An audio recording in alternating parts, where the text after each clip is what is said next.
But let's think about getting some heat, some warmth and some relaxation into the lower arm. So I'm just effleuraging and then I'm turning round. When you effleurage the inside of the arm, there are so many nerve endings there that it feels quite delicate, but in the nicest possible way. Very tingly, a lot of sensation. I think I've shown you in previous videos before. Some people actually like to do this kind of move here because it triggers all the real sensitivity that's just in this part of the wrist. And if you think about it, if you're testing the heat of something, you can test it on the inner wrist. Even when you're testing the warm waxes, I remember years ago when you were looking after children, it's been quite a while since I've looked after a cousin or a friend's younger baby. They're all older now, but we used to test their bottle of milk here because it was so sensitive there, or the crook of the elbow too. So highly sensitive area. So even just doing something like that can feel quite good. Probably never the same when you're doing it on yourself because you can feel it in your fingers and in your arm, so you don't get the same, but still highly sensitive. So we're effleuraging here, and then we did the scooping move on the upper arm, but as long as you're comfortable and you can feel for the bones, you can absolutely do the scooping move here too. And remember, it's that sort of scoop with the C, scoop and release, but the fingers are meeting the thumb and it feels very deep and very relaxing, and you will start to get the erythema. And you're just working all the way up to the crook of the arm. And then if you want to, you can adjust the arm this way and that'll help you get the other side. But it's your body, it's your comfort. So it's all about what you are doing that works for you. So if I'm doing something and it doesn't feel right for you, just modify your body to suit yourself.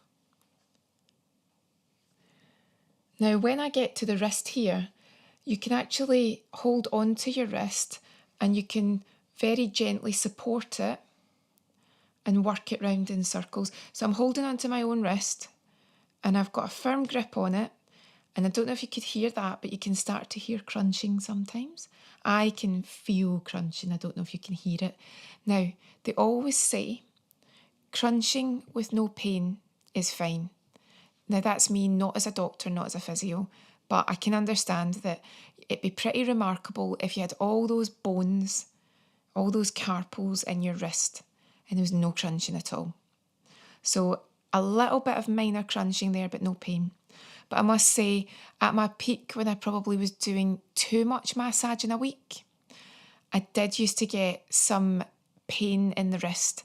And I think it was when you had the potential to develop carpal tunnel because you were doing too much pressure, too much frequency of massage, maybe too many people asking for a deep tissue massage, and there comes a point where something's got to give, and I could feel that I was starting to get the wrist pain. But I now have a balance. I don't do too much of anything, and I try to keep the balance there, and as a result, thankfully, touch wood, no wrist pain. So that feels nice. But as you can see, I'm supporting the wrist, but because it's me and it's my hand, I can actually do the movements myself, but I'm still supporting. And what you can do is still work around those carpal bones, which always feels good. And again, I'm fully supporting my own hand here, using the thumb, and I'm working around. Now I'm doing big circles here, but you can change it to tiny little movements. And if it's tiny little movements, you can feel more. You can feel all the sensations. You can feel what's going on under the skin. Little crunch there.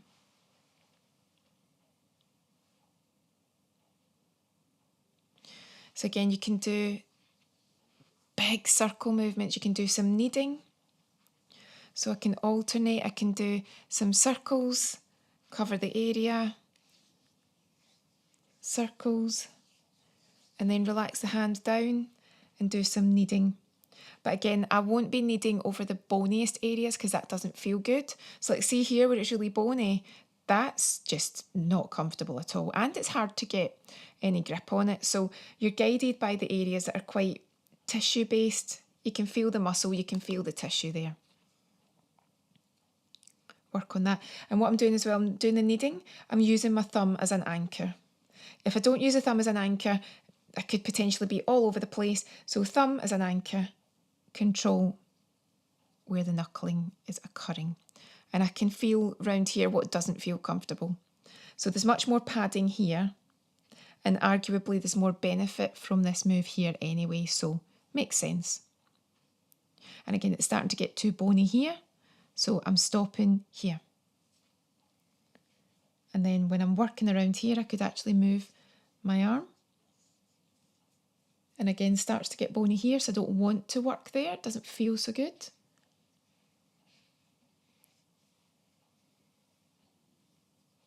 And it's starting to get bony there. So you're just guided by what feels right.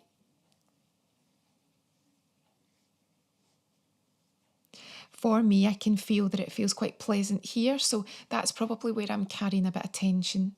And think about it, if you're lifting a lot of items or I'm left-handed, so that would make sense because this is my left hand. That might be where there's a lot of constant work getting done. That's probably a muscle that's happy to have a little bit of relaxation. And then I could do some effleurage because again, I want to give that circulation a boost. I want to increase the movement of the lymph.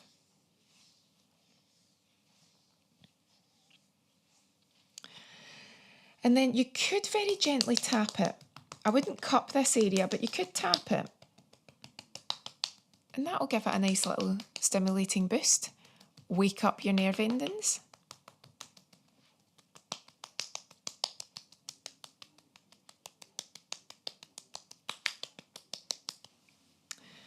And then just again a bit of effleurage just to desensitize, because you've sensitized the nerve endings with that movement and now you're calming them down.